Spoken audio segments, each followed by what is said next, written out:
As I said, there are two things that absolutely has to begin at the top with the leadership. And we've been talking about ethics. Now there's another one that is somewhat related to ethics in that it has to do with personal behavior. All right? This is a touchy subject.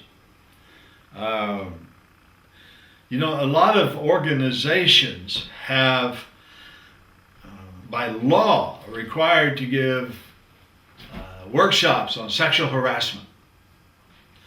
And organizations are required to do that. Some organizations also have workshops on what they call a hostile environment. A company can be sued and will lose if the plaintiff can prove that there is a large amount of hostility created in the workplace that causes professional and psychological harm. That there are just people in the workplace that are not very nice. Right? And they cause a great deal of difficulty. They're insulting, the gossip, and so on, and I'll go through a whole list in a minute. But before I go through this list, I'm going to tell you they're going to come from a book. I'm going to talk about a book that I've read, and I'm going to show it to you in a moment. It has a controversial title, but it's written by a Stanford University professor. Right? The man is absolutely qualified to write a book. Professor, PhD of Management Science and Engineering at Stanford University. His name's Robert Sutton, PhD. All right? Now, Mr. Sutton, Dr. Sutton has written a book, and I'm going to talk about it. There it is. You see what it says? And I'm going to say it just once. The no asshole rule. All right? Now you see why I'm not going to say it more than once? Dr. Sutton says, and I believe from a lot of consulting work I've done for several companies, that these people who create hostile environments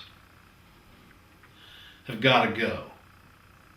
They've got to be deleted from the company. Now I'm going to go through what they do, what they cost, right, and what can be done about it. Here's the kinds of things I'm talking about. They're personally insulting to others. Now there's a lot of ways you can be insulted. Right? Just the way you're treated, things that are said to you, but they insult others. They invade your personal territory without your permission. Walk in, look at stuff on your desk, go through your desk, get in. I have consulted to a company where the man would go through people's desks and their personal stuff in there. And I said to him, you might have the legal right to do that, but you're going to lose people. And this particular man he had a revolving door with employees because of this kind of treatment. Uninvited physical contact. That's what sexual harassment is often about. Right? But nobody gave you permission to put your hand on me. Now, I come from a family of huggers. The men hug each other, get whisker burns from this big bear hugs, right? And my favorite aunt, my beautiful Aunt Agnes, she was a big woman and she was cheerful. And us boys would go out to the house and she'd come out on the porch with her apron, wiping her hands and walk up, grab us and pull us in there. We'd be boobed to death, because she's in there giving us a big hug. So we come from that kind of contact. But in the workplace, not everybody comes from that background. There are folks who just won't stop it even if they're asked. Threats and intimidation. You know, there's different power places in a workplace. There are people who have more stroke and more clout and a bigger title than someone else. And they use that to intimidate and threaten other folks. Sarcasm and so-called jokes, which are purposefully aimed to deliver an insult. I've quit telling jokes. I literally have quit telling them in any kind of social context or to anybody that I do not know very, very well, because I'm probably going to say the wrong thing. And there are people in the workplace who do that on purpose. Status slaps. You know, I'm this and you're only that. Public shaming, degrading other people in meetings. Chewing somebody out in public. Cutting down their work in public to other people. And it's not even your job. Two-faced people. Pretend to be your friend, walk down the hall and stab you in the back. Folks who give you dirty looks in meetings, in the hallway, just to make you feel lousy. Then there are those who treat you as if you're invisible. You don't even exist. And my worst enemy to talk about is malicious, purposeful, damaging gossip. It is the sewage of human communication. Purposeful, harmful gossip. Person A saying something to person B about person C who's not there to defend themselves for no purpose but to do harm. I had a supervisor of mine, a lady in a higher position than me, stop me in the hall one time and say, "Did you know that," and she named the lady down the hall, "did you know that she's getting divorced?" I said, "Well, no, I didn't know that, and frankly, that's her personal business and I don't care." And then the lady talking to me, she said, "Well, sometime about every weekend I go through the civil court records of people that work around here to see who's doing what." And then I said, "So you come to school then and tell the rest of us?" She said, "Well, I think we ought to know." And I said, "I think you're a psychotic. I think you have far too much time on your hands and you're psychotic." And that was my supervisor. Later on, she attacked some people in front of some student. We had student employees, and she attacked a staff member, just cut them to ribbons in front of these student employees. I went upstairs to the big shots and filed against her, and wrote the paperwork out. And she's no longer there. Right? But that's evil. This talking about it, it's evil.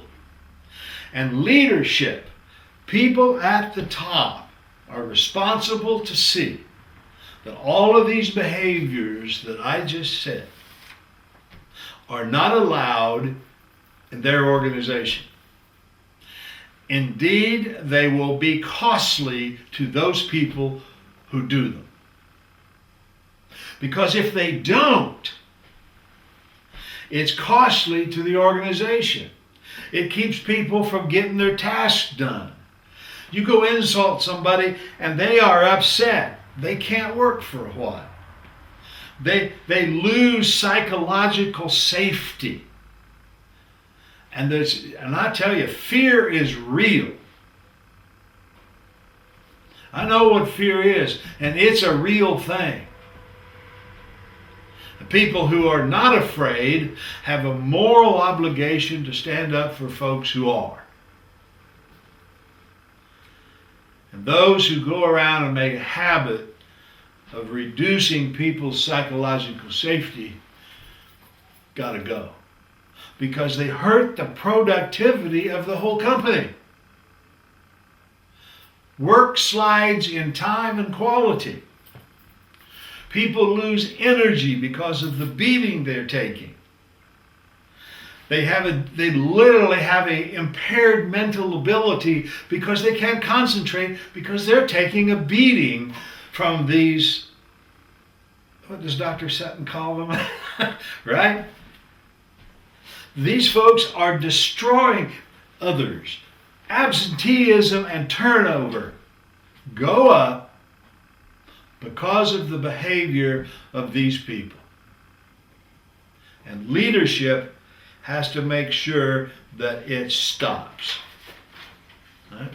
It takes time and money, number one, to recover.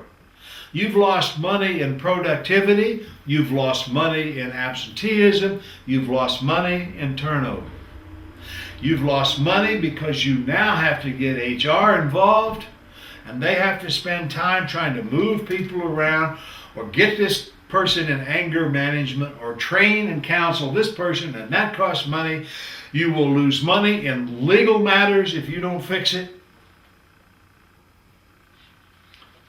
One company did a study of what one of their employees, it's in Dr. Sutton's book, the man's name's Ethan, the bad guy was Ethan. He cost the company $160,000 just because of this kind of behavior. And you've got to see that it's not allowed at any level. It has to be reported, and it has to be stopped. Whistleblowers have got to know that if they see this kind of behavior, they report it to their supervisor, and if their supervisor doesn't report it, they go see the CEO. And the CEO sees that it stops. I talk passionately about this because I've been in several organizations where this has happened. These kind of people can destroy a company. I've seen them break up law firms.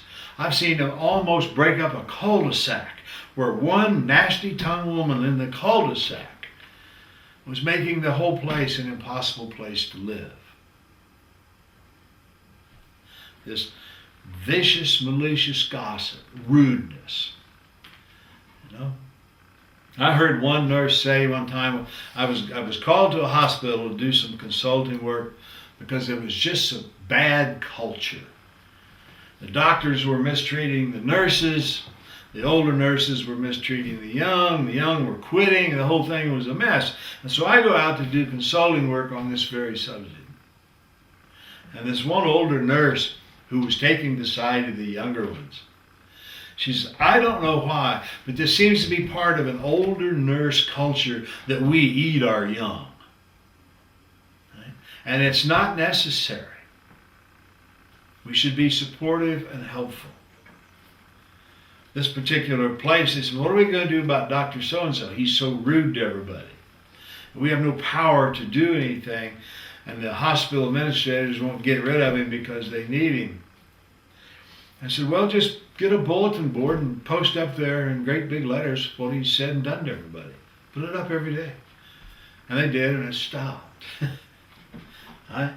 But the leadership, ethical behavior, and getting rid of this hostile environment begins with leaders.